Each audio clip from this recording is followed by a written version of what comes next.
And I'm here with Ryan, the Presbyterian, who is going to review this with me off the cuff. And so I'm going to give a little introduction. I just want to get an honest response and see what he thinks, because not to try to make him agree with me per se, just to I want to see if I'm being biased, essentially. But I also want to use it as an opportunity to point out where I have agreement and where I do not. And actually, so I'm going to review Sola Scriptura 21, his channel, which I'll put in the description. He critiques my tradition, and that's fine. I actually think he's a nice person. I think he seems like a good Christian. So, like many Reformed people are, I find. So, and that's just my honest assessment. It's not buttering people up. It's just literally the case. So I want to present a couple things just for the context here. Let's see. Okay, I'm gonna. So I just made a video about this subject of Daniel 8 and Daniel 9 regarding the little horn of Daniel 8, the 2300 evenings and mornings in Daniel 8, and how it relates to the word vision in particularly Daniel 8 and into Daniel 9. And then I wanted to point out some things about Daniel 8 and Daniel 11 and the timeline of the prophetic message. So just as a brief overview, I'll do this. I'll point out the issue with the cause zone and the mare. These are two, well, I have a slide presentation and I'm not going to play the whole thing, but I am going to just briefly skip to many parts of it here. So you'll notice as I scroll through these, the word term gets underlined, okay? Vision, vision, vision. So there's vision is 10 times in the 27 verses of chapter 8. There's another one, 2. Appearance, I'll explain that in a moment. This is a key section right here, starting in 15 and what comes before it. So look at so that word, there's two words in the Hebrew, mare and kazon, and they are both translated as just vision in English.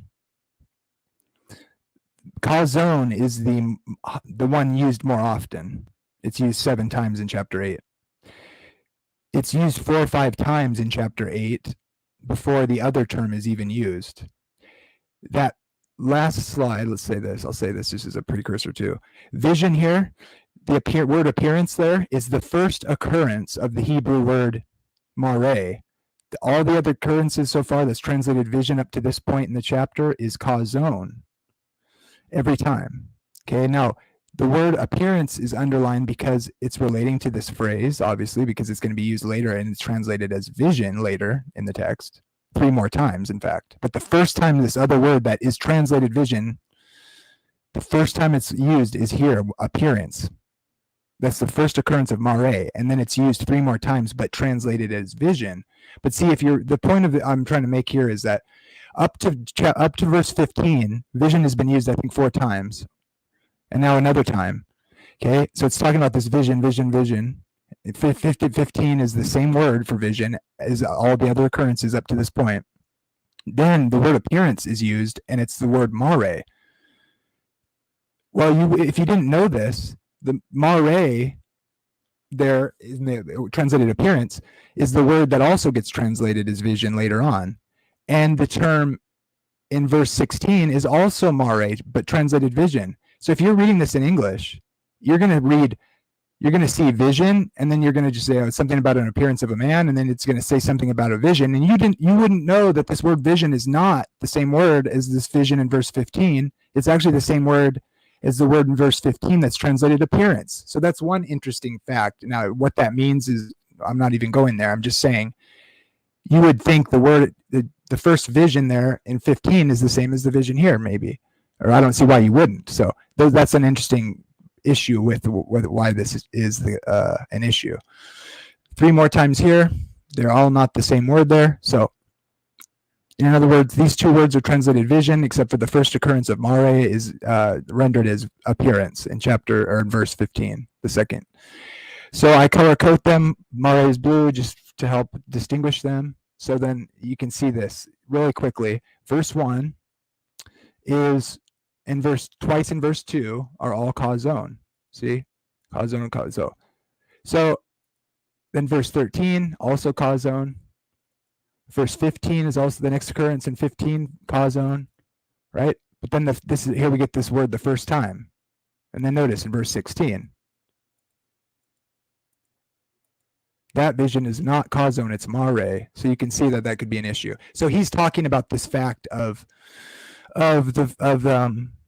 this issue in the Hebrew. It's not like Adventists are the only ones that have pointed it out or that see significance to this, because it does have implications, because this goes into chapter 9, which is where I'll skip to now quickly. Oh, but here, I'll say this just to get it out of the way.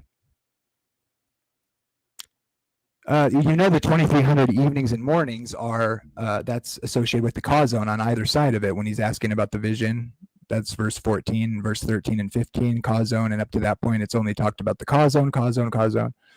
Okay, and then, but here he suddenly associates the mare, which has only been mentioned a few times, but notice what it says. Notice he says, the mare of the evening is in mornings, which was told is true, wherefore shut up thou the vision, for it shall be for many days, the cause zone. And then, verse 27, I was sick certain days, afterwards I rose and did the king's business and was astonished at the mare, but none understood it. I take that to mean he didn't understand it either yet. But notice this, this is the last thing I'll make is a distinction here that's interesting. And that is, so notice the 2300 days in verse 14. Then, so he's asking about that. Actually, I should go back one more slide because so remember, up to this point, only, it's not letting me go back that far. Okay, right here. Up to this point, only the cause zone has been mentioned regarding this word vision. Oh, I wanted to, darn it. Is it going to let me do it? Okay, here. 32. So notice concerning the daily sacrifice shall be trodden underfoot. He's asking the angel. And then we see the response. And he said unto me, unto 2,300 days or evenings and mornings, then shall the sanctuary be cleansed. And then he talks about how he'd seen this vision. So everything up to this point is this cause zone. And he sought for the meaning because he didn't understand it. And behold, there stood before me a mare of a man. I'm going to argue that this is associated with the Christ and the 70 weeks. And I heard a man's voice, and he called and said, make this man to understand. So look, he's told that you won't understand the cause zone until the time of the end. Notice in verse 17, O son of man, as for the time of the end shall be the vision, this time of the end, so the cause zone. See? Now, but the angel does, the men talking in the vision say, make this man to understand the mare. So he tells him, look, you won't understand the cause zone until the time of the end. But the guy says, but about the mare, I want to make him understand. And then we see, and of that mare of evenings and mornings, which is told us to wherefore shut up the cause zone. So this reiterates, till the time of the end, the cause zone won't be for many days. So to me, just keep that in mind when we watch what he says here and what I have to say about it. But so, and he makes a lot of these same points, by the way. So in going into chapter 9 here, this is the end of chapter 8, the mare, he was astonished at it, but none understood it. I take that to mean he still didn't understand it because he was sick.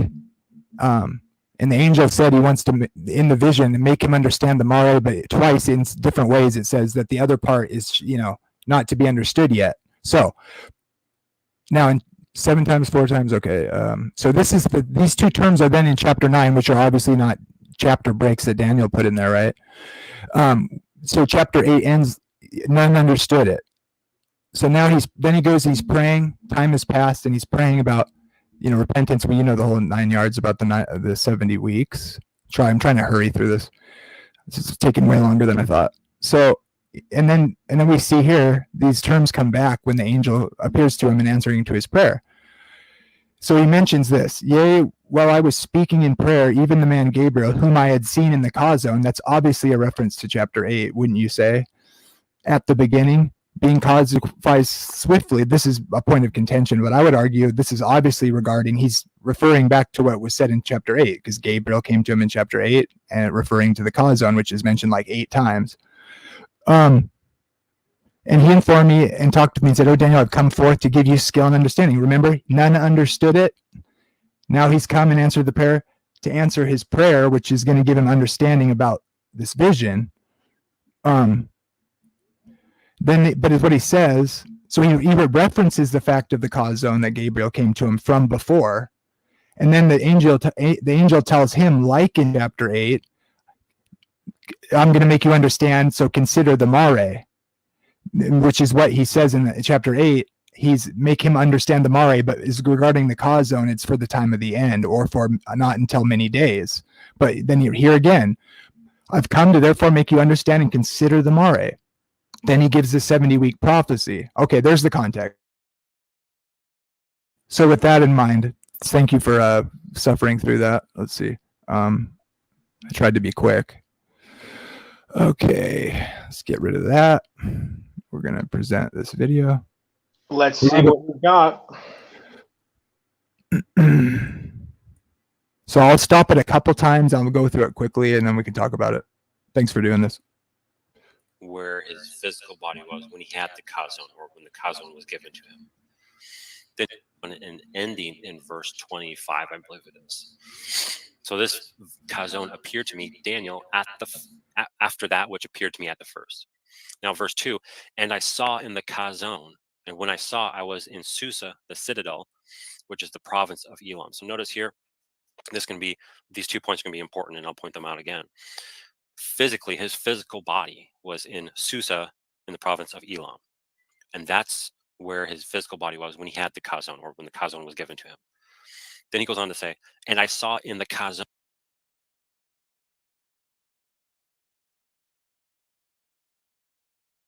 That's just too fast. I don't want you to miss anything. But the No, I listen to everything at double speed, so this is okay. You're okay with that. So he's just talking faster than I remember. I just want to be careful I don't miss anything. So he's talking there about the beginning of chapter 8. He's by the Uli, which is an interesting point. But I would also agree with that. He seems to be in vision taken to, because I would say he's still under the Babylonian rule, but it's skipping to the second empire, which is Medo-Persia, Cyrus or whatever, who comes in and does the first gives the first decree according to Isaiah and all that. So zone, and I was at the Uli canal. So within the kazon, or the vision, he is in a location called the Uli canal, and that will be very important. That distinction there is important to show. That's important to show that this is all one vision. Okay, remember that concept, right? What he just said, because I agree with this. It's important to understand he's in the Medo-Persian Empire in the kazon vision, which is what it's described of at the beginning of chapter 8, and this is all one vision. He said, or whatever, however he said it. I don't want to misrepresent him because this is one of the. He'll say it again more clearly, this concept here, and it's like I don't think he realized this is one of the points I wanted to see what you make of it, but I'll continue. I don't want to keep stopping it. And so from verse 3 into verse 12, I believe it is just the kazon, you got the two verse goats, 15, the two two animals, a ram and the goat. But if you notice, there is not much attention that's given to the ram. It's almost like the ram is only mentioned to kind of to give without a shadow of a doubt that the third kingdom is the goats. It seems to be kind of give it more context, because especially in the explanation that's given in verses 17 to 25, there's just one little sentence about the ram, and then the rest is about the third kingdom. So very clearly, this kazon is basically focused on the third kingdom, and this is within the third kingdom is where the 2300 evenings and mornings will happen. So verse 4, 5, 6, 7, all that. Verse 4 is the ram, and then after that is the goat. And so in verse 8 here, and I'll explain this more later, and it's a very simple refutation that I have, but I think it's so simple and straightforward that there's no reason to say what they say about it. But here in verse 8, they say, then the goat became exceedingly great, but when he was strong, the great horn was broken, that is Alexander. And instead of it, there came up 4 conspicuous horns toward the 4 winds of heaven. out of one of them. That's one of the reasons I think Antiochus can't be the full view here, because he wasn't exceedingly great. It says the horn, and that's like an exact, like in Daniel 7, it says the little horn in Daniel 7 that comes out of Rome, and we know Rome was a much greater empire than Greece. And by the way, I'm not denying that it's focused on the Persian Empire and Greece. I agree with that. There's a reason he starts has the vision in Persia, not in Babylon, like Daniel 7 started. But that's another subject. But yeah, so I'm not denying that it's talking about the Greece Empire. It's clearly talking about Alexander the Great destroys Medo-Persia, and then he's broken into four like Ptolemaic, Seleucid, or whatever it is. I forget, like Licentius or whatever, whatever that there's 4 of them. It's like Ptolemy. Anyway, That what they say is out of one of them refers to out of one of the 4 winds, not one of the 4 horns. So they make that distinction there. And the reason why they do that is they say one of the 4 winds is the 4 directions on the compass, and the one they choose is west, and they choose Rome. Remember that the little horn here in Daniel 8 is the same little horn in Daniel 7, so they have to do that. They have no choice. Well, I mean, yeah, okay, that's their interpretation, but I don't think that's be all end all interpretation. I would just say it says he's traveling west, the ram or the goat with 2 horns or whatever. That's what the text says, and there's reasons. The genitive or the gender of the winds and the 4 corners and all that stuff, and that smacks of Revelation and the 4 winds the angels are holding back and all that. But to do that, and so whether or not the text will actually show that, and I believe it doesn't within the context, and also from Daniel 11, I'll show this well too, that it's referring to third king coming out of the 3rd kingdom. Okay, so we'll go down to verse. Let's see. We'll start at verse 12, because I'm going to point this out later on too. And a host will be given over to it, that is the little horn, together with the regular burnt offering. Notice, because of transgression. This will be said again in later verses. That transgression refers to the transgression of the Jews, in my personal opinion. And it will throw truth to the ground. That is, the little horn will throw truth to the ground, and it will act and prosper. In verse 13, then I heard a holy one speaking, and another holy one said to the one who spoke, for how long is the vision concerning the regular burnt offering? You notice the burnt offering is mentioned, and I think that's a correct translation. The burnt offering, if I remember correctly, was said to the aroma was pleasing to God. He enjoyed the aroma of the burnt offering. So that's interesting. That's mentioned there. He goes on, the transgression that makes desolate, giving over the sanctuary and a host to be trampled underfoot. And he said to me, for 2,300 evenings and mornings, then the sanctuary shall be restored to its rightful place. So here we have the time that is given. One thing I just want to point out, because people they think I'm wrong because they want to make like the start of this trampling, whatever it means. Like, I just want people to be unbiased and open to the reasons. It's like, instead of just saying, "Oh, you're making it say that because of this and that," it's like, no. No, that's not what's going on. Like, Adventists admit they got the interpretation wrong, but they're saying like this. There's real reasons why this, may or may not or whatever. But like, listen to what I'm saying, because it's not just throwing poop at the wall. There's reasons, like. And that's what I'm just kind of wanting to contend with, to get people to at least just be open-minded. Well, I find it kind of ironic because people say, well, you're a Calvinist, and I'm sure you know what happens next. So because you're a Calvinist and I hate Calvinism, you have to believe you're this. wrong. So I don't Yeah, it's exactly like that. Yeah. It's exactly like I don't share Adventist views on everything, but I can appreciate what they're driving at, especially when they try to deal with dispensationalism, simply because all they're trying to get people to do, at least on the face of it, is recognize, hey, there's some significant stuff here in Daniel. Maybe we should take. I lost you there, Ryan. maybe we should take a look is what I heard last, probably. All I said was that the Adventist I appreciate is trying to honestly exegete the scripture by saying we can't just dismiss Daniel, because clearly there are things here which are of extreme importance in the scripture, and especially within the New Testament. We should examine it rather than discard it.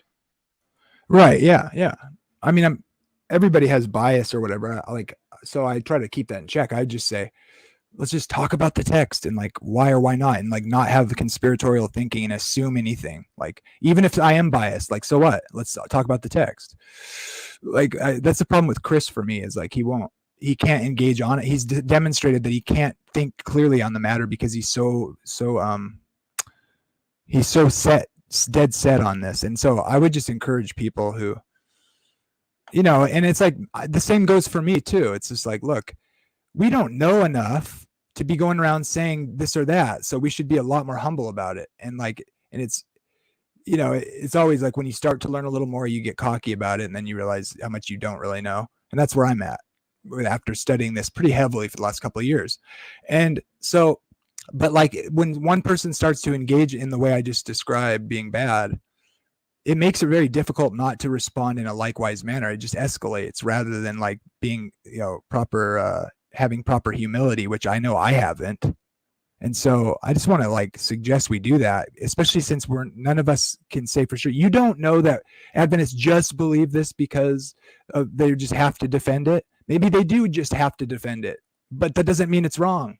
Like, you can be suspicious of it, but like, don't bring that up when we're talking about the text. It's dumb. You're just like you're crapping in my punch bowl, bro. Like, well, Chris is asking me a question from the chat. Oh, is he? I wasn't. What do I think about Ezra 7 being where the SDA start the 2300 and where Daniel's 70 week starts? Daniel 8 seems to be describing something completely opposite, taking away the sacrifice. Well, I haven't really compared the chapter to Daniel in a while. Actually, it's funny you mentioned that. I'm currently sitting in the Psalms, so I've just read through Ezra not very long ago. And it's not like I read Daniel very long ago either. I tend to read the Bible rather quickly. However, I haven't really studied that, so I won't commentate on it. Again, like I've said before, I freely disagree with the Adventists. I can agree with them where I think they are correct, which is to say the Daniel 70 weeks are not suspended by some dispensational nonsense. Yeah, part of the problem with his question there is he's like already putting like some concept on saying what I believe that's not really accurate. Like, so, and I'm trying. And this is and it's interesting that he brings this up because this is kind of what I was going to speak to. Like, notice what he said here in the video that now I forget exactly what he said, but it was important, and I got on a side trail there. Let me just giving over the sanctuary and a host to be trampled underfoot. And he said to me, for 22. Okay, yes. Notice this is a very important phrase, because Chris wants to say, oh, we're saying this trampling is starts in the first century according to Ezra 7, when Ezra is saying like the temple's being, he's restoring Jerusalem and from the decree for the 70 weeks. And it's like he wants to say that I'm saying that this trampling is Ezra 7. It's like, I've never said that, first of all.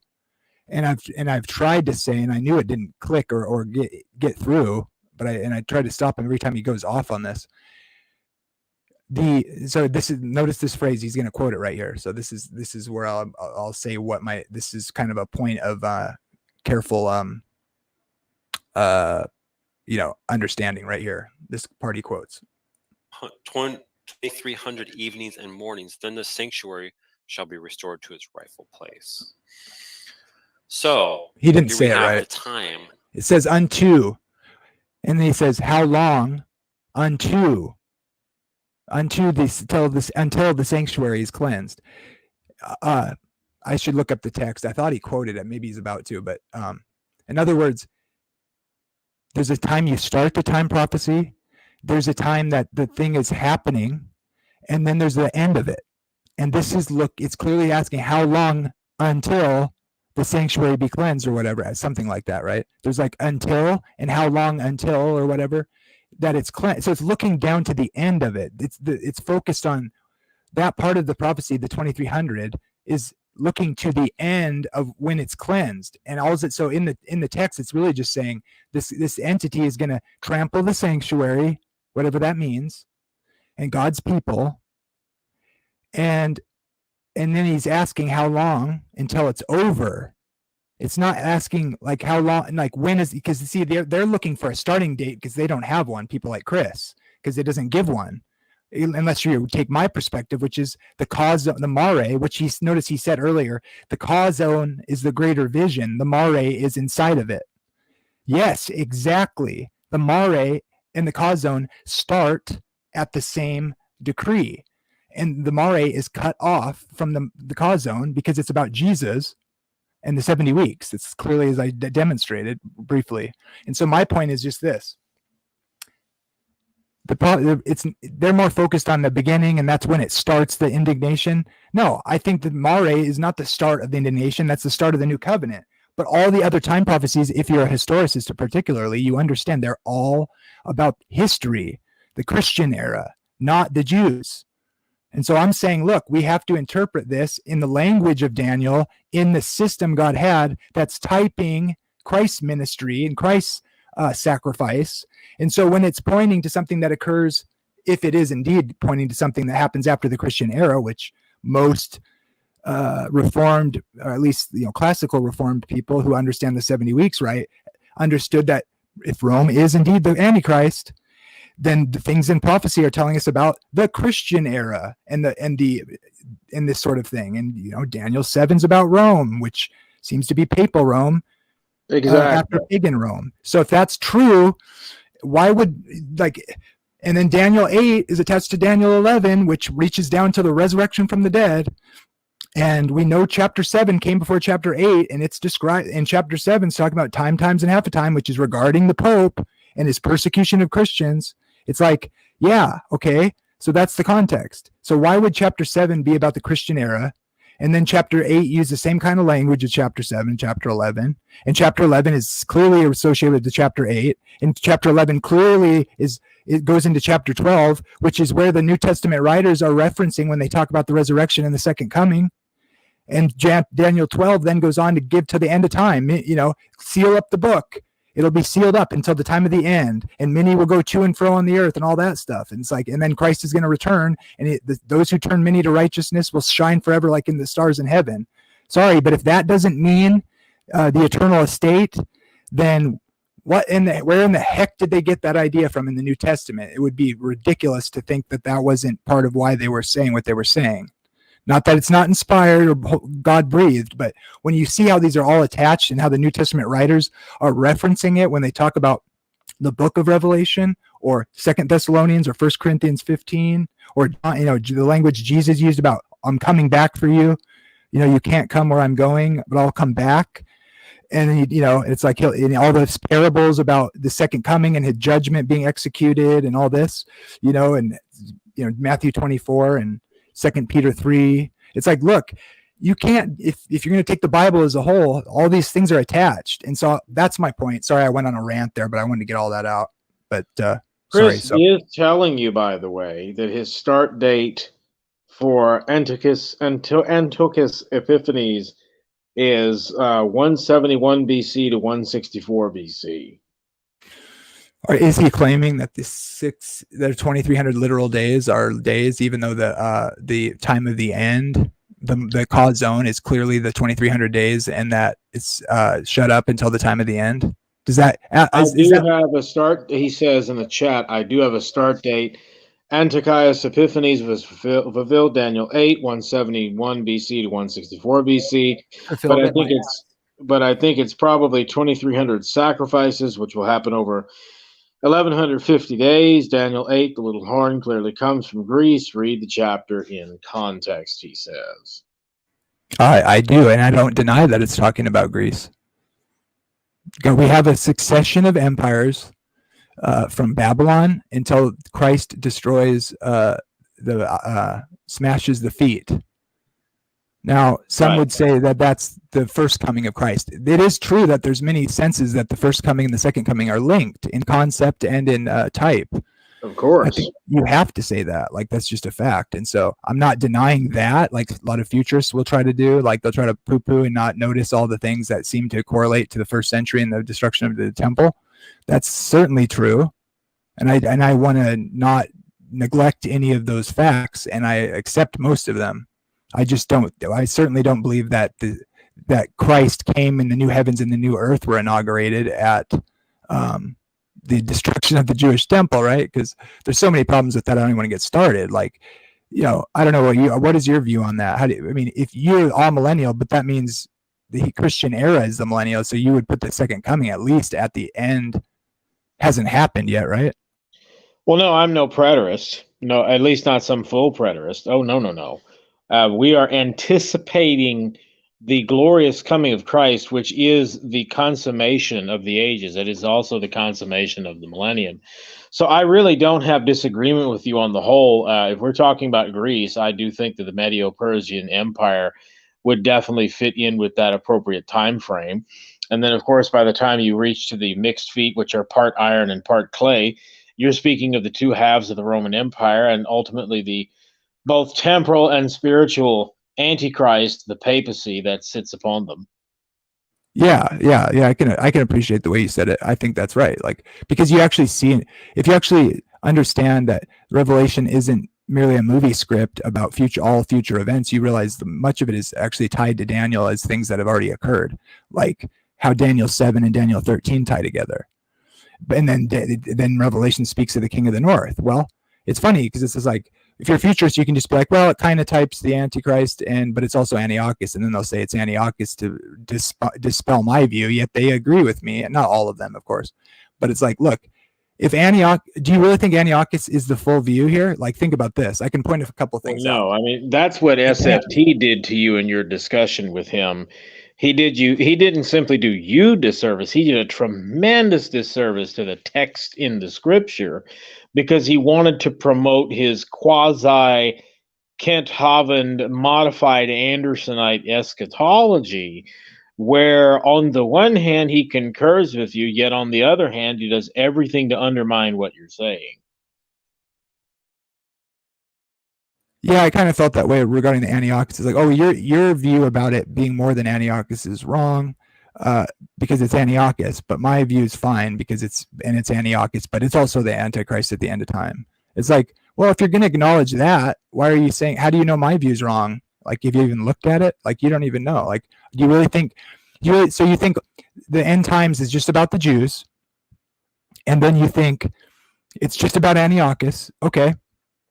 So how do it's just like, I don't know. It's like partially covenant theology and partially dispensational. It's really, Well, and right. I told him that from the beginning. It doesn't make sense. It's a mixed mutt abomination, and the sad part for Donnie is that he keeps revealing he doesn't understand dispensationalism, because Anderson is not a dispensationalist; he is a modified dispensationalist. I know. So It's weird. sadly, I would counsel him that instead of trying to blend the two together, which never works, you need to simply become a consistent covenant theologian. Now, if you're asking me, by the way, Chris, about Daniel 8, and I think it's verse 14, where the SDAs take their whole view on the investigative judgment, I clearly, like most of the historic Protestants, in fact, all of them, do not concur with that at all.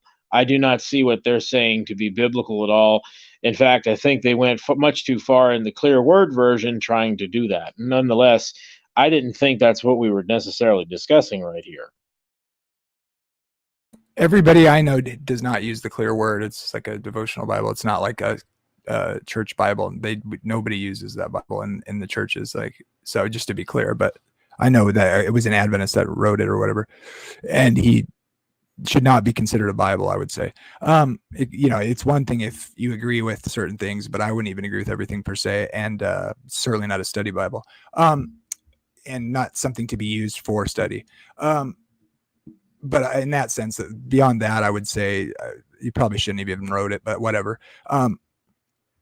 As far as the investigative judgment, I would just say, yeah, he's Calvinist, and which means, I mean, I'm not saying anything wrong with Calvinism per se. I'm saying you certainly couldn't even go there as a Calvinist from the get-go, the way that you understand, soteriology, I would argue, seems to me, which I'm not saying you can't consider my view, but if you come down Reformed, that's just like, that's in conflict right from the get-go, I would argue. What do you think about that? Oh, absolutely, because we are going in two separate directions when it comes to the Daniel 8 verse 14 interpretation for SDAs, because we would rightly contend that although I do believe the SDA is intentionally being dishonest when they say Christ paid it all, we would then have to admit, yes, but you then have this whole matter of a Satan scapegoat and an investigative judgment, which seems to very much be in conflict with notions that we hold rather dear. Now that's not the discussion, obviously, but no, you're going in two separate directions. Also, I don't understand how you could be a consistent mill and hold that per se. You would have to have a tremendous problem, because we are effectively arguing that with the ushering forth of the gospel kingdom of God, that there is no need necessarily for an investigative judgment, because the Messiah is already sitting on his throne. What we await is not the conclusion of a judgment, but the return of the king. Yeah, we could talk about that sometime too. There's a lot I could say about it, but let's the thing I wanted to show you is, hopefully you could understand what I was saying about Daniel 7 and 8. Did you hear what I said? Yeah. About maybe I missed it. Sorry, what? Go ahead. I said we are awaiting not the conclusion of the judgment, but the coming of the king. Right. So I would completely concur with you. We are in opposite directions when it comes to Daniel 8 verse 14 and Adventism versus the Reformed. Well, Daniel 8:14 just, oh yeah, you mean the 2300 years. Yeah, that's fine. You can give me your interpretation of the 2300 days, but my point is, like, well, what he says in the video, and I guess we'll just talk about it now, but I would just say this. He says in that discussion, which I watched live, he literally says everything I would say, like, about the separation between the two words, and how the kazon is the greater vision, and the mare is a part of it. And then he goes on to say they're unrelated, as though there was like some hard break between chapter 8 and chapter 9, which there isn't. They're both the first two chapters written in Hebrew, I guess. I believe, but I don't really know. I mean, admittedly, Jamie, I used to be rather well studied on this issue of Daniel. It's just I haven't had nearly anyone as interested in the subject as you. So frankly, I'm somewhat rusty. Yeah, and I have a hard time understanding who's how much I should expect someone to be on, know what I'm thinking or whatever. I have a really hard time knowing how much what I'm thinking is relevant to someone else's mind. I'm clueless about that often. I just struggle with that sort of thing. But so I would just say this. Fine. So I mean, so what do you make of this thing at this point I'm making that no one's really responding to? They're just flailing and saying I'm wrong. But the 2300, I'll pull up the text one more time, because I won't go back to the video. But the main thing I think that's interesting here is this. Why isn't it showing? Oh, there it is. Okay, so let me back up here. Start it from the beginning here, or we can just look at the text here. Okay, so I agreed with what he said about how he's in. I wouldn't disagree. He's in the vision. He's in the Medo-Persian Empire, the second kingdom, even though he's still under the end of Nebuchadnezzar's rule, perhaps. And then we see all this is the kazon. So all this vision starting in the Persian Empire. I would also say that this is clearly this vision is with the kazon. Okay, now the main thing I wanted to point out here was it's talking about that succession of the kingdoms. Let's see. It's interesting that this little horn in chapter 8 is said to be exceedingly great, but the one in chapter 7 is just said to be great, even though it's talking about Rome and the final empire. So I don't know. Well, I mean, I don't think anyone would dispute that the overt Babylonian Empire, the overt great Medo-Persian and Greek Empire was far more impressive than what you have today with the papacy, because when you look at the papacy, people don't really think much of it. Nonetheless, that was certainly not. Oh, that's a good point. That's a good point. That's certainly not the case with the overt empire. I mean, how many people even know that the Pope sitting in Rome is actually also the king of the Vatican See? So he's not simply a religious or spiritual leader with respect to the Catholic Church. He is also the king of the Vatican See. And of course, whenever a country signs a concordat or a covenantal agreement with the Vatican, they are not just acknowledging the spiritual primacy and absolution of, or I should say, absoluteness of the papacy in terms of the Roman Catholic Church, but in a way, they are also submitting themselves to the Pope's authority as a king. Now, it's certainly ironic that many Muslim nations have signed these concordats, because in Catholic estimation, that means the only religion that can lawfully be taught in the land is Catholicism. Now, how well, this is you just reminded me of this document I was going to show you, because I think you'd find it rather agreeable what it says about. But it says I have to switch devices. I'll be back in just a minute. Okay. But feel free to keep on going. Yeah, I'm going to read something because I wanted to show you this. I have a from Eckhart Mueller. He's a Adventist scholar who runs the Adventist Biblical Research. Oh yeah, I have heard of him. So he put together this thing with Daniel 8 to point out all these points about it. And here's the thing, and I wanted to say that I'll say this before you come back with Chris Lucas here. That some things I'm starting to realize he doesn't see that are problematic for what he does affirm. And I know he'll just not affirm them anymore as long as he doesn't have to agree with me, but which is too bad because I'm right, but so if you think that, there's problems, bro, like if you agree with me that like the Pope is the Antichrist and that Daniel 7 is speaking of historical Rome, the papal Rome, and you accept that, okay, you've already committed yourself. Everybody's already committed themselves hypocritically to some degree with Daniel's 70 weeks being a day for a year. Nobody can deny that. That's why they tried to say they're heptads and not weeks when it should be translated weeks. If any verse should be translated weeks, if there are other verses that should be translated in the English weeks, which I would say yes, and most people would, then Daniel's 70 weeks are weeks, which means a week has 7 days in it, and those days represent years. And if you're a historicist, pretty much, if you're not a preterist, that is, and you're not a futurist, let's say it that way, then you understand that the 1260 and the 1290 are historical, just like many or most of the Protestant reformers. And if that's true, and Daniel 7 comes before Daniel 8, and it's looking to Christ's covenant, and Daniel 8 has its own links with Daniel 7 regarding the little horn, like the name, for instance, the little horn.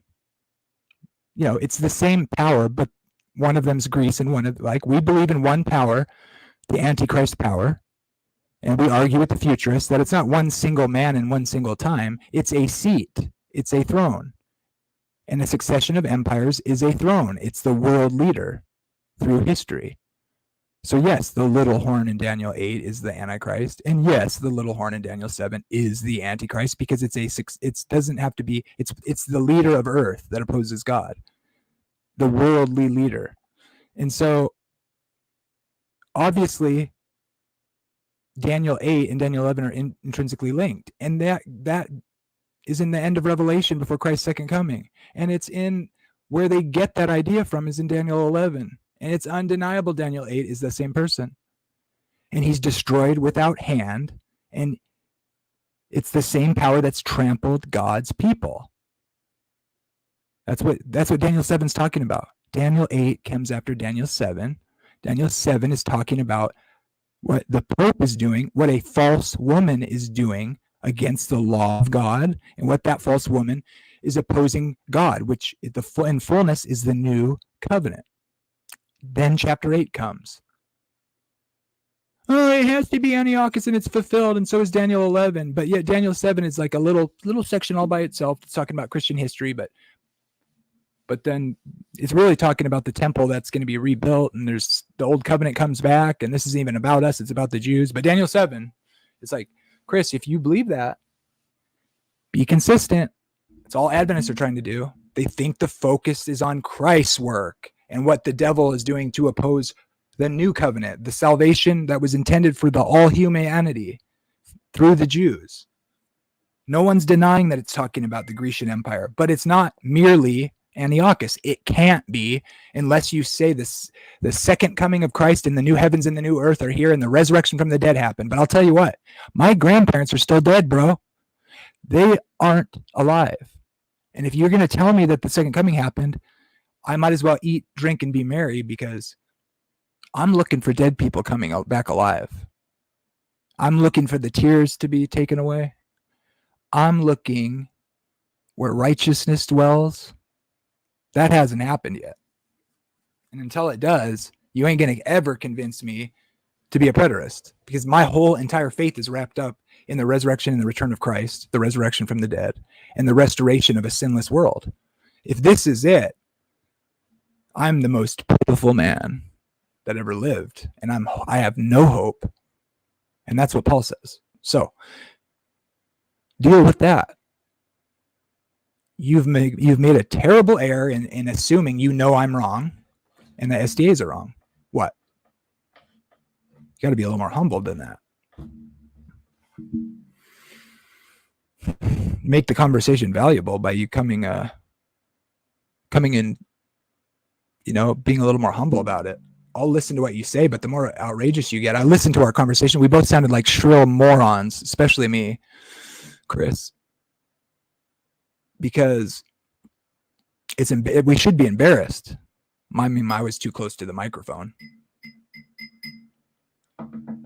but it was ridiculous. It was what an embarrassment. Both of us, actually, to be honest. Anyway, let's see what you're saying there. I'm in the backstage. Oh, there you are. Okay, good.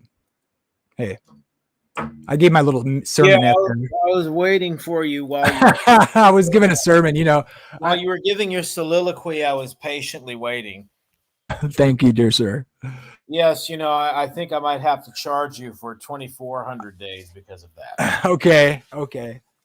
Well, I want to hear your response to my claims about how these chapters tie together and to the time of the end. What do you make of that? I mean, I don't see how you can deal with that. I mean, it's either like, it seems to me, this is what I'd say: how Daniel 8 and Daniel 11 into Daniel 12. We could read it if you want again, but and I can show you a document that shows you like a list of how Daniel 7, the attributes of how they have agreement and where the differences are. I would kind of say, like, there's a sense where you could say the little horn in Daniel 7 and 8 is like the succession of the world leaders, the throne of the world leader down through time. And that's essentially what historicists have said. Like, that's the contention with futurists. They say, no, it's one single man period, like at one time.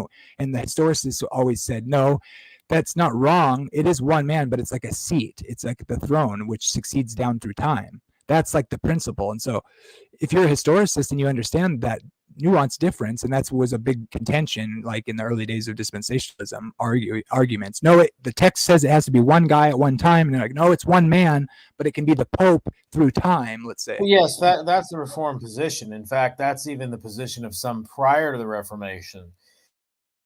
Oh, excuse me, the chain of the papacy. The papacy, it's not the Pope himself. It's the chair of St. Peter, as they call it. That is that office, that man of sin. Whoever sits on it is that very Antichrist. It's literally Satan's throne.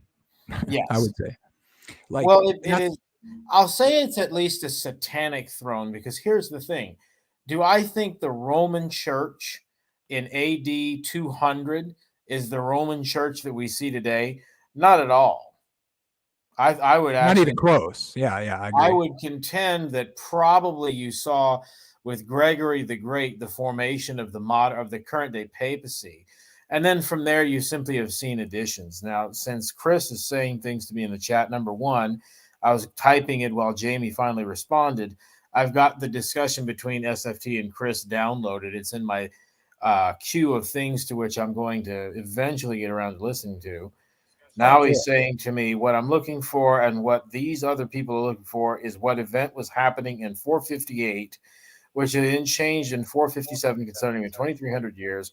And what is this change that we can look at historically from what was happening in 1843 and then it changed in 84? And well, look, Chris, I'm not really here though to debate with Jamie about the investigative judgment, nor do I receive that claim. I mean, you're asking me to go to a more nuanced issue when, in all honesty, I was just asked to come on a panel to review Sola Scriptura 21's chat.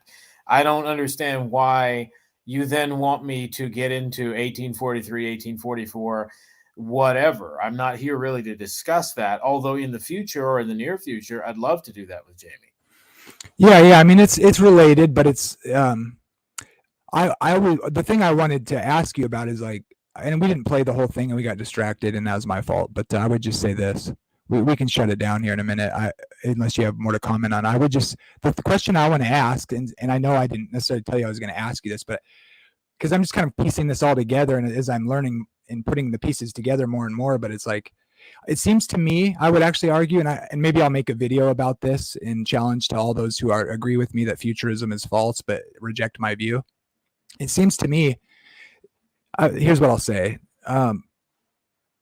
Since we believe that and agree about that about the Pope, in this notion, as opposed to it being a single man at a single time, and that's just in the New Testament, right? The Antichrist spirit, or whatever you could say, is kind of related to that. It's already in the world, and then he speaks of a final one, or you could say, or one that'll come in the future. And so I kind of look at it like primarily it is this seat through history, but it's also looks to me that there is, you can say this is kind of futuristic, but I just think it's what the Bible says. It's like, I don't deny the history, but there's a future one that Christ destroys with his coming, Right. There will eventually be that final Pope. Now, again, we don't claim to know who that would be. We just know that it's someone that's going to sit in that chair. That's the historic Protestant claim. Yeah, I couldn't get Chris to affirm that, and I was really surprised because I was like, dude, you have to say, if you understand Revelation at all, like in the New Testament, then it's like Paul says, Christ will, if you believe in the second coming, which is basically the faith. Your mic. Oh, sorry, buddy. Thanks. So if you believe, and I mean, in a sense, I'm gonna have to say, like, I don't know. I'm not gonna say someone's not a Christian if they don't understand the second coming properly or whatever. But I will say, Paul makes a pretty, the New Testament makes a pretty clear case that like the whole faith is like the literal resurrection from the dead. At Christ, the first fruits, and those that are his, that is coming. And Paul's like, if you don't believe in a resurrection from the dead, then it's like your hope is in your faith is in vain, basically. I mean, I know he's talking about Jesus, but that's tied to like those that are his, that is coming. And that's tied undeniably to like Thessalonians, where it's like when good Jesus descends or whatever back to the earth and the resurrection from the dead. So, and then he delivers up the kingdom to God. And so I would appeal to that based on some of your earlier comments, that it's not fully finished until we are glorified and he delivers us up to the marriage supper of the Lamb and at his Father's house, is how I look at it. But it's another subject. But anyways, my point is, I'm going to make a video about this, that back to my original point here, is that because of the way Daniel 11 and 12 going into 12 talks about the Antichrist, the way the New Testament relates to that, and Daniel 7, particularly 2 Thessalonians 2, and how Revelation, things that haven't occurred in Revelation that pretty much anybody but a preterist would agree with, or that it's attached to that second coming picture at the end of the book of Revelation.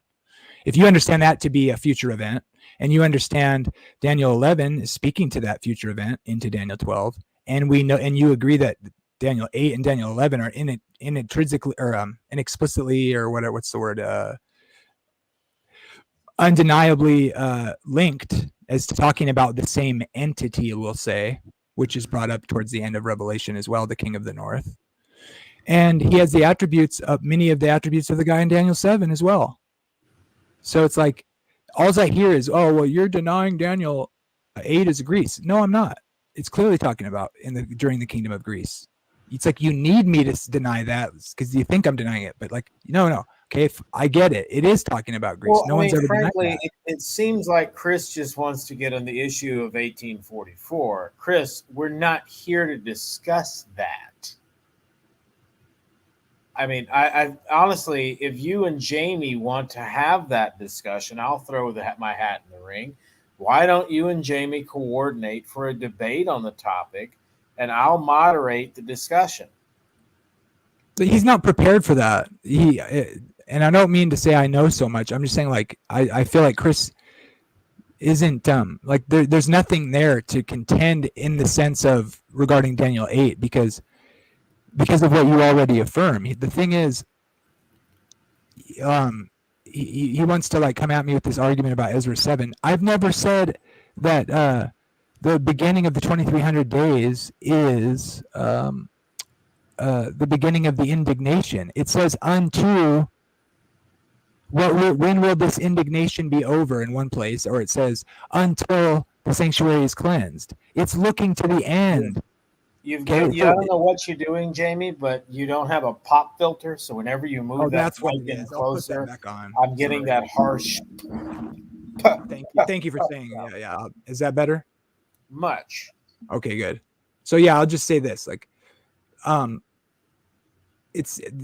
not saying that you want it to start this indignation and trampling. No, that's like an overview of the period, which in Daniel's time is going to be the new covenant through history, which you agree with.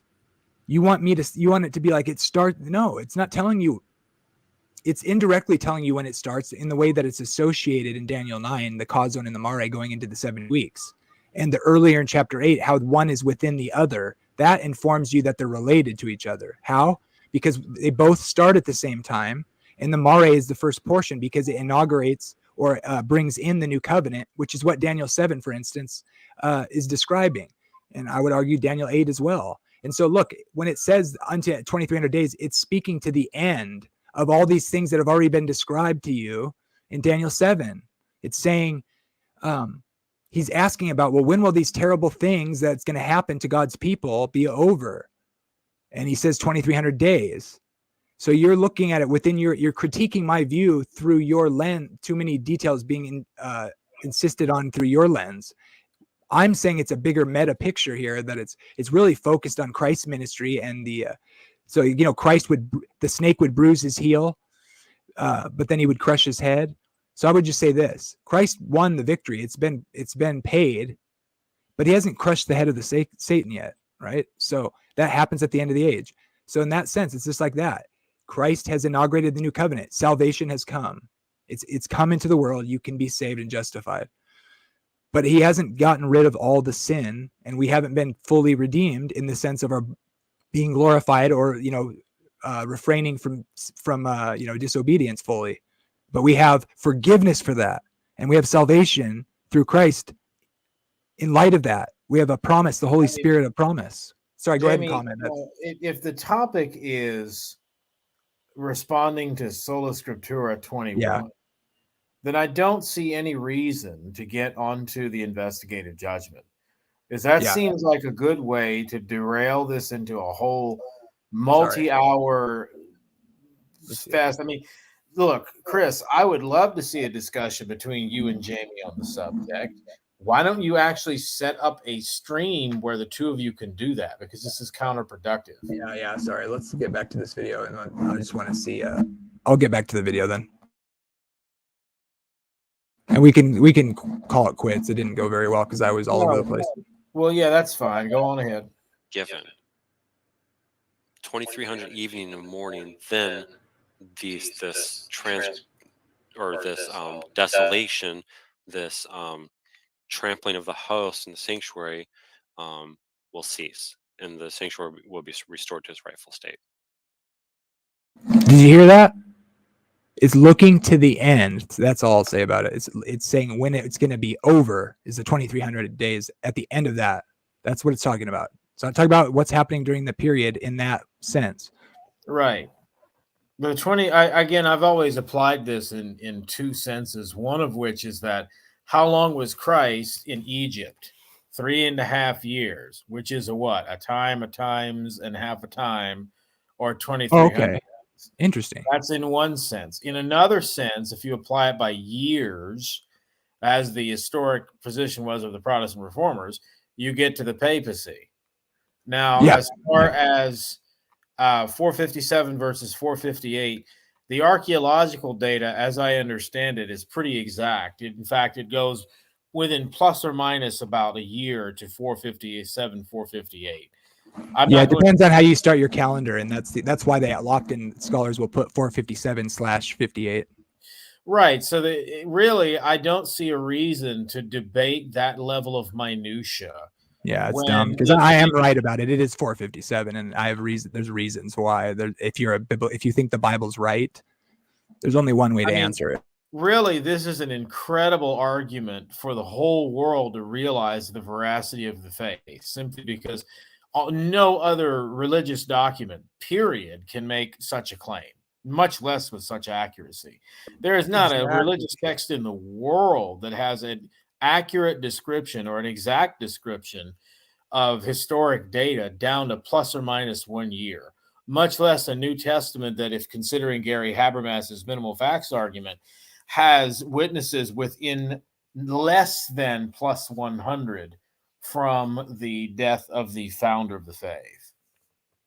Yep. Yeah.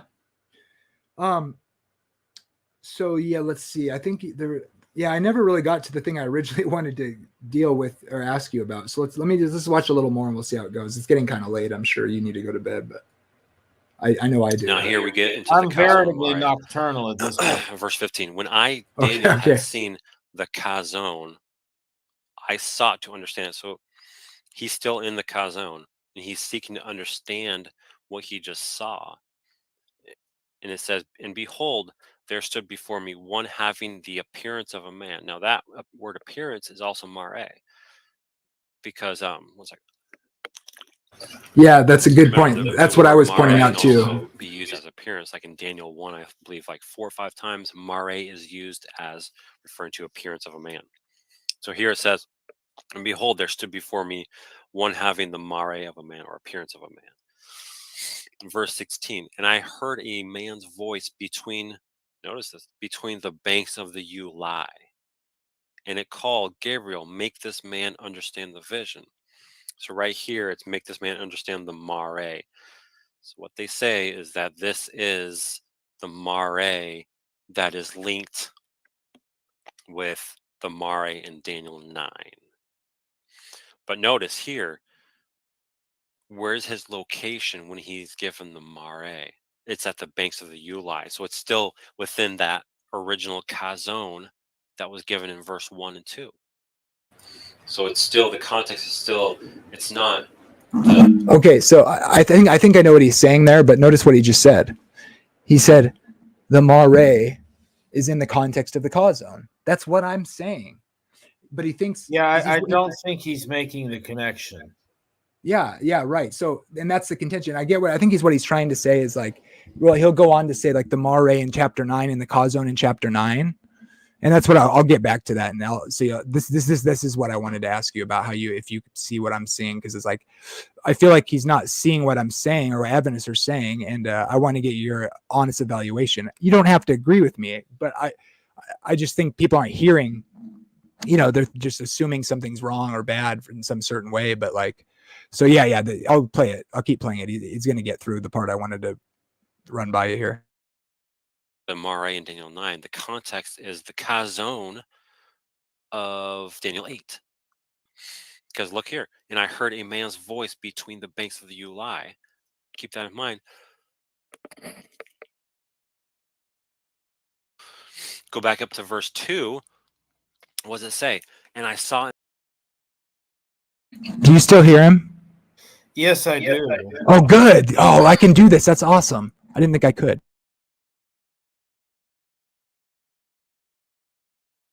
I do not hear him now, though.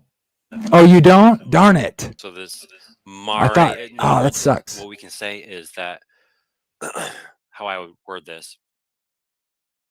Hey, maybe that's something I could ask StreamYard to try to fix, because that'd be nice to be able to be playing a video with someone speaking and then be able to pull up other shared documents or whatever. So while they're talking, because I'd love to be able to review the Bible as he's speaking, You might just make that suggestion to them.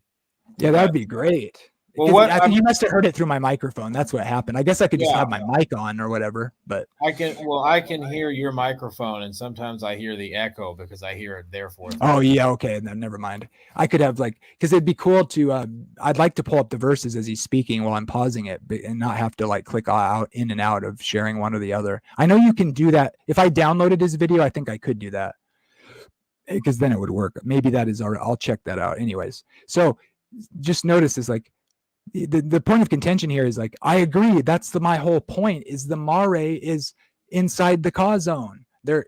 And that's why we say the 457, that means that the mare is the portion he's to understand, but the end of the cause zone, how long until the end of the indignation is the cause zone that he's saying, shut it up. Because later it says, seal up the book, seal up the vision and the prophecy until the time of the end. It says that in Daniel 12.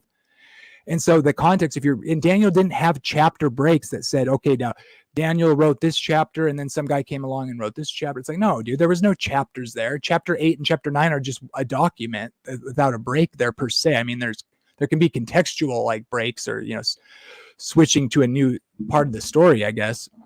And they tried to put chapters that way. Do you have any comments about chapters and how we should see that? Because there's so many times where people do this. They don't keep reading into the next chapter because it's a place to stop. And they don't realize how one chapter leads into another, and it can actually make you mess up on your interpretation. Right. Our chapter breaks are very unfortunate.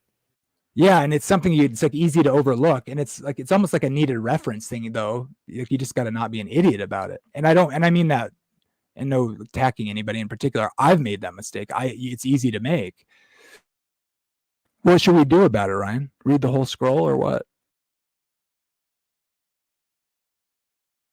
Whenever I usually read, say, for example, Daniel, I'll simply read the entire book. The only notation I take of chapters is to try to remember what Daniel was talking about where. But I read the scripture with little regard to chapter verse references. Yeah, that's good. And so this is the last point. And then I'll let you comment or whatever. And then I would just say, you should read chapter 8 and 9 carefully or whatever. I'd like to hear what you make of it. I'll try to make my argument somewhat clear right before the end and let you have your say here, but we'll listen to a little bit more here. Oh, go ahead. Gabriel, give this man the mare of understanding, or the vision of understanding. So you can think of like this. He's having a vision within the vision, or he's having the visionary mare, or the visionary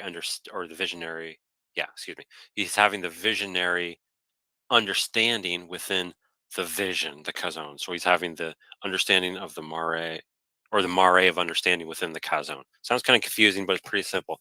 A vision within a vision. So that's the context, not Daniel 9, like I said. So we go on. This is the mare from verse 17 until verse 25. So he came near where I stood, and when he came, I was frightened and fell on my face. But he said to me, understand, O son of man, that the vision, or I believe it's kazon. Let me look at it real quick. Yeah. But the kazon is for the time of the end. Note. Remember me pointing out that the main focus of this kazon is not the ram. It's the third kingdom. It's the goats. That is the focus. So this maybe 2300 happens within that third kingdom. Verse 18, when he had spoken to me, I fell into a deep sleep, my face to the ground, but he touched me and made me stand up.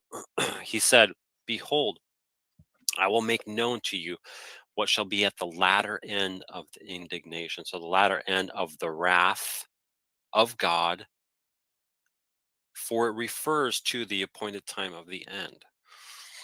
And there's no reason to refer to think of this appointed time of the end as the end of all things, the consummation of all things. I think that's a mistake, as I've already explained. But verse 20, as for the ram, and notice this, verse 20 is the.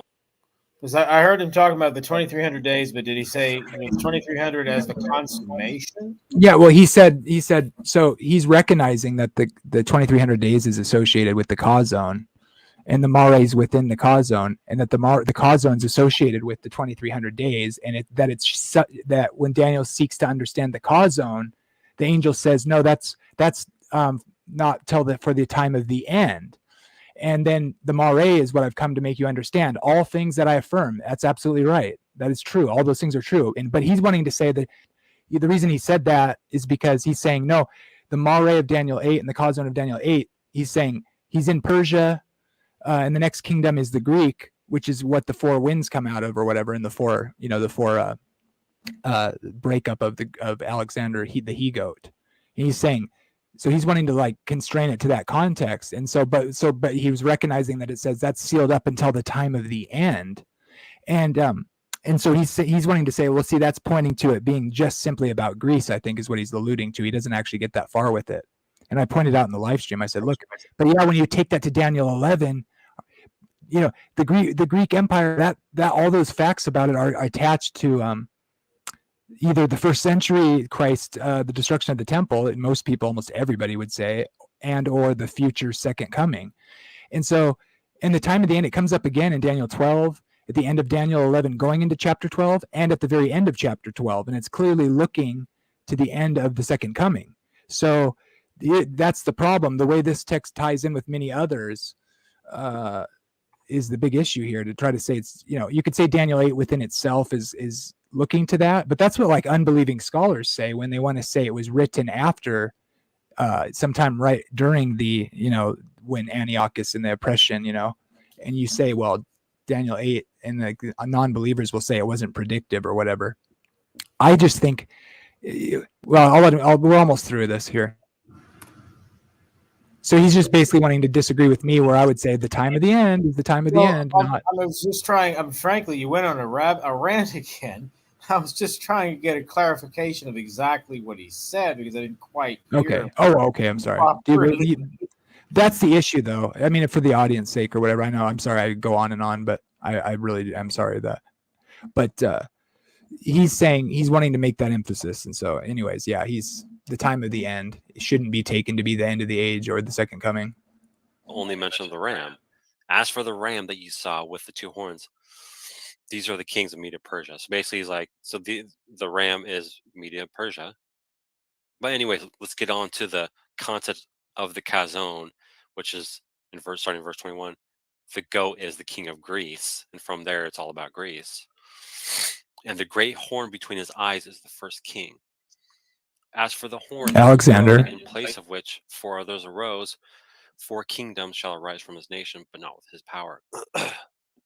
And at the latter, at the latter end of their kingdom, that is the 4 kingdoms that are the third beast, not the fourth beast, but the third beast. At the latter end of their time, a king of boldface comes.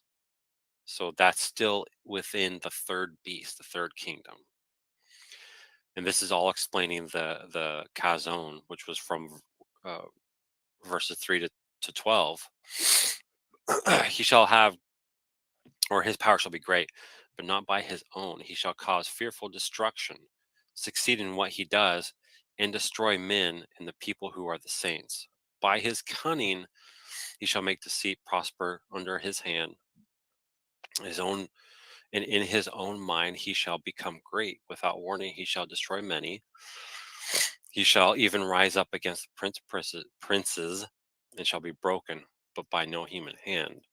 Now notice here, let me look at him, make sure I get I think that's basically it. That was the part I really wanted to focus on. But so what do you make of the fact that the Prince of Princes, he'll stand against the Prince of Princes? If this is Antiochus, do you think that makes a lot of sense to be in Daniel 8 is a reference to Christ? I mean, obviously we believe Christ is Yahweh, right? So, I mean, it's not wrong to say that. But, in light of this idea that the Antichrist in chapter 7, for instance, is opposing God through the covenant of Christ, right? That Christ inaugurates or brings in or whatever, or, established or whatever, however you want to say it. That's not my point. But my point is that why would it revert back? I mean, that almost seems like a weird compilation of a way to write the book, like Daniel 7's about. I mean, I couldn't hardly make sense of what Sola Scriptura 21 was saying. It sounded like he was rambling a bit. Yeah. Yeah, it's complicated too, like exactly the context of what everything. That's why I tried to give some context. It's probably just really convoluted, I guess, at this point. Well, I guess I'm trying to get at what he's driving, because I had asked you previously what he was talking about when you said consummation. You went on a long tirade. He means the end of the end of the world, you know. Well, yes, but It I was not should- asking. I know what consummation means. Okay, I'm trying to okay. get the context in which he said it, and I couldn't quite figure out what he said. Now you went on a rant. Now I'm trying to piece together Okay. about, because he seems to now be rambling. Well, let's put it this way. That's why I tried to give some context. This is somewhat of a response video to my video, so you know, he's opposing my view essentially. Well, and why it's I wrong, don't you see know? how he's necessarily opposing your view so far, because frankly, he's agreed with the majority of what you've said. I know that's funny. I think that was the main. That's the reason I went on the rant to some degree, is because this is the main contention. He's kind of wanting to say that Daniel 8 has nothing to do with anybody but Antiochus, maybe, or it's hinting at that sort of thing, you know, and that my view is just like trying to like make stuff up to, you know, to legitimize 1844. And like, whatever, like, yeah, that could be true, I guess. I just think, it doesn't mean it's wrong. Maybe it is right. It was just the wrong event. That's what they say anyway. But my point is, and I'm not trying to convince you of that. I just want to have an honest discussion about the text. It seems to me you can't decouple it from the consummation is my main point regarding the language and how the New Testament utilizes it. Well, I guess that's the main point I want to make. We can't discouple or uncouple what specifically. So what's said about the power in Daniel 8, which apparently is just simply Antiochus or whatever, the Grecian Empire. Well, I mean, Jamie, I appreciate you bringing me on, but I haven't given this that much thought in a long time. Okay. So Yeah. I honestly am No trying worries. to make sense of what both you're saying and he's saying, simply because I'm trying to bear in mind, I don't know how much of this is relevant to 8 verse 14, which is what we're not really discussing. Right. Basically, it doesn't really sound like so far Sola Scriptura 21 has majorly disagreed with you. So I'm not really seeing what the problem would be.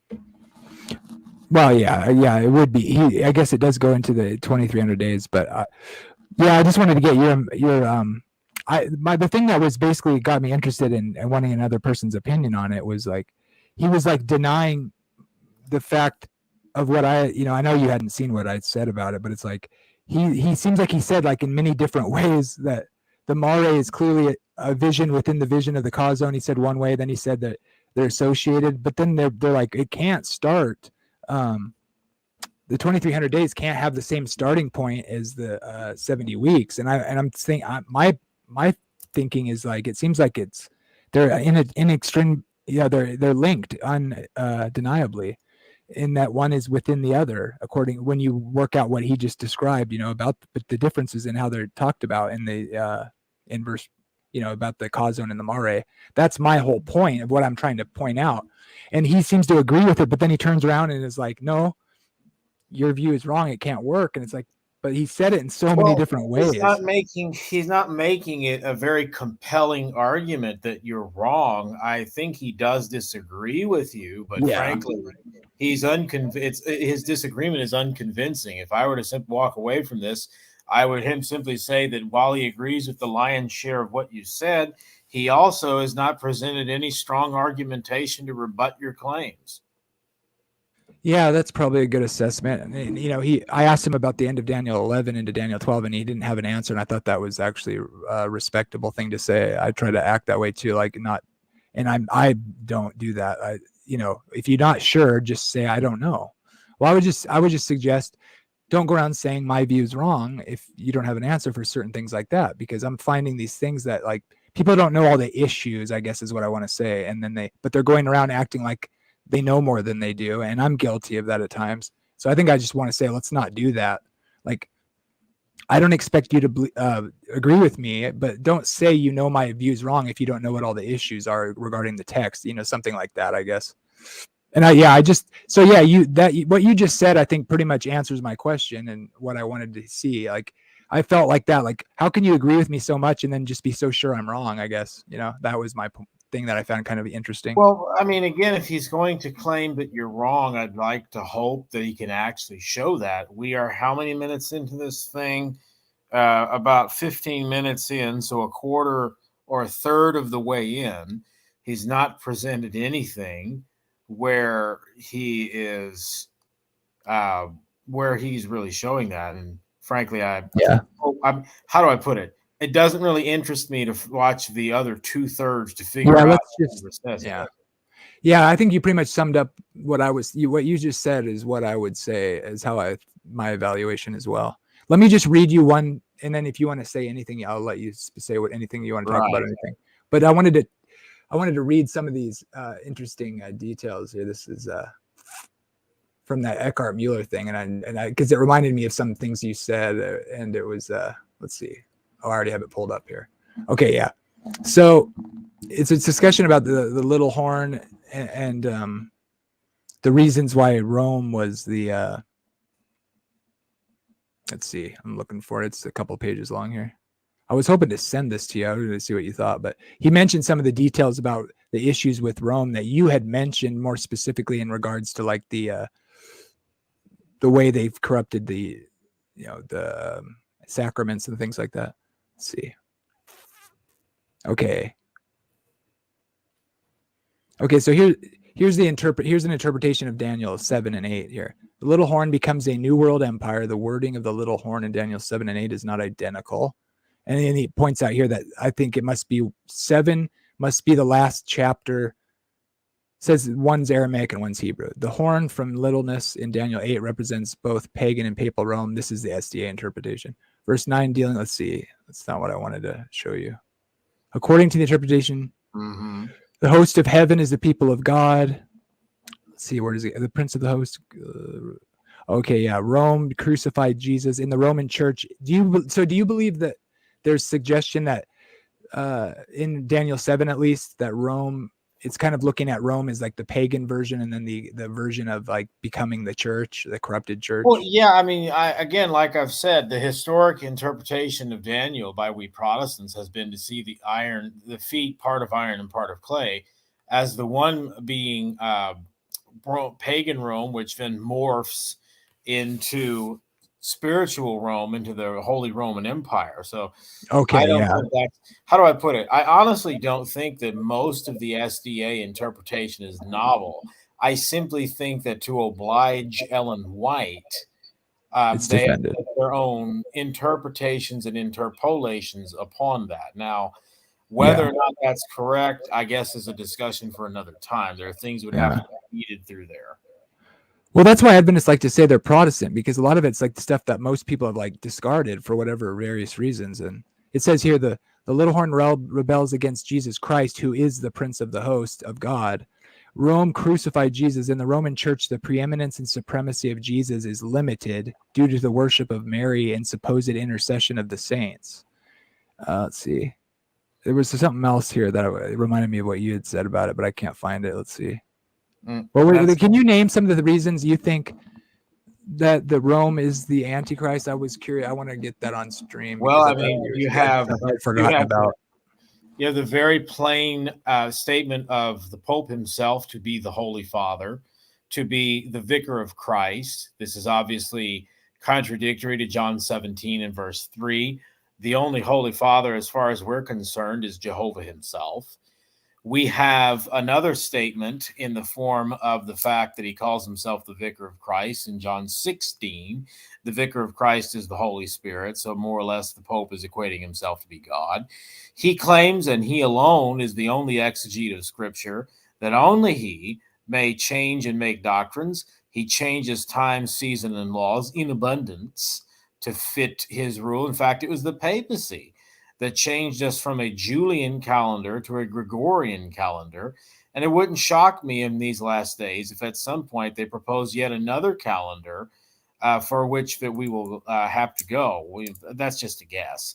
Let's see. What's another reason? The Pope presides over the Catholic Church. He forces a papal mass wherein the literal body, bones, blood, nerves, and sinew of Jesus are offered. How is this not only not cannibalism, but it is also an offense to the once for all sacrifice of our Lord Jesus Christ? I can go on in great detail. One of the easiest tells is from Revelation chapter 17 and 18. What do these Babylonians wear? They wear elaborate garments that are of what two colors? Purple and what? Scarlet. What is the official color of the Pontifex Maximus? His cardinals, from which he is selected, wear the red, and he adorns himself as a king in purple. Again, I can and get gold, and purple, gold, and scarlet, gold, right? yeah, gold, purple, and scarlet. He also claims to be Vicarus Filii Dei, and there's a lot that can be said about that. Let's see. He claims that he can give indulgences and absolution from sin. The only pardon for sin is through our Lord Jesus Christ at his sacrifice vicariously on Calvary. Blah, blah, blah. Ryan, I just really just for fun. Okay, this is funny. Do you know what colors is missing from those colors that this harlot wears? That were also true about that God used in the tabernacle.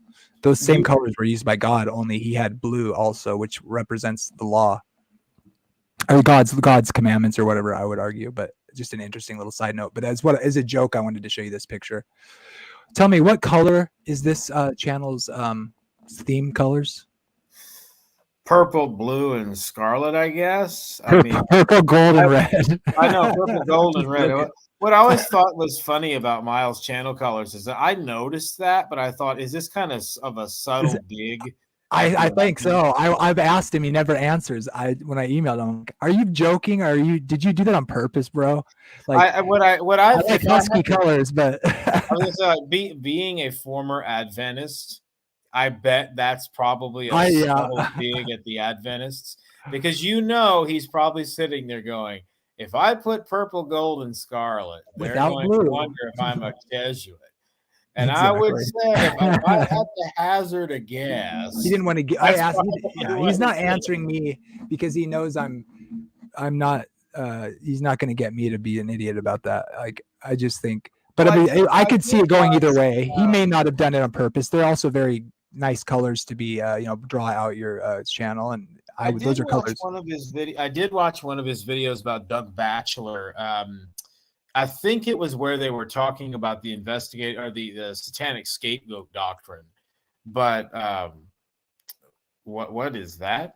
Oh, I mean, honestly, Doug was right. It's Doug Batchelor. Oh, I see what you did there. That's kind of. I mean, well, Jamie, honestly, I don't disagree with Miles Smith fully. I mean, it seems to me you're kind of getting a little hung up on him a bit. Oh, you watch Dead Meat too? I didn't know that. Oh, hey, you don't tell me. Don't tell anybody. It's right there. I know. I don't care. Dum.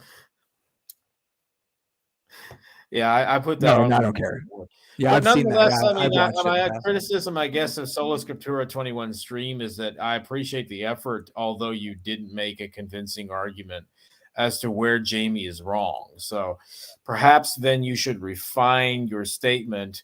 You spent 45 minutes talking. I only got to see about a third of that. So in fairness, maybe you addressed things later in the stream. Nonetheless, I wasn't truly compelled to watch much further than that. Yeah, I mean, and by the way, I actually like the way his disposition, and I'm gonna kind of bicker back at him a little bit for some of the stuff he posts or whatever, but I have every right to do that. And like, I can stay friendly with people. Like, I prefer to, right? But don't think I'm gonna lay down about it, especially if I think you're not seeing all the details or whatever. And and I'd rather just keep the conversation going or whatever, and be honest about what we know and what we don't know. I'm getting more and more convinced of my position, but I want to stay open to hearing criticism from other perspectives, and that's kind of what was the motivation for asking you to come on. And it didn't go very well because of the way I presented it and didn't explain it very well, and expected certain things that are shouldn't be expected or whatever. But I appreciate you coming on, and you did provide some good answers and some insights for me. So, well, glory to God, I suppose. I how do I put it? My criticism to you, Jamie, would be to be more concise and try to avoid rambling. It does make you somewhat difficult to follow. All right. Yeah. Thanks. Chris, seriously, man, every time you come in a chat with Jamie, you say these questions, and I'll tell you why I get annoyed. Why don't you just set up a conversation with Jamie so you two can hash this out? He's like me. We get high strung about it and then like ramble on and on. Yeah, that's why I'm offering. I don't concur with your views fully. I certainly don't concur with Jamie's. Why don't we just have a moderated discussion where you can hash this out so that if either of you get out of order, someone can just bonk you on the head with an investigative judgment stick? Yep. Well, you know, Christ is coming and his reward is with him, but there is a judgment. So I'll just say that.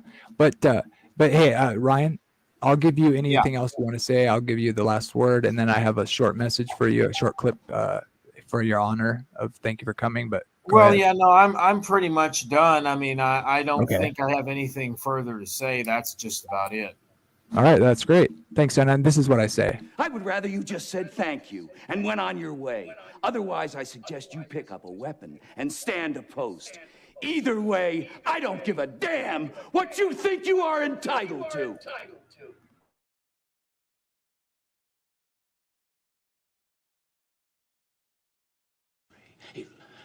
If you have a milkshake, and I have a milkshake, and I have a straw, there it is. That's a straw, you see. Watching. And my straw reaches across the room and starts to drink your milkshake.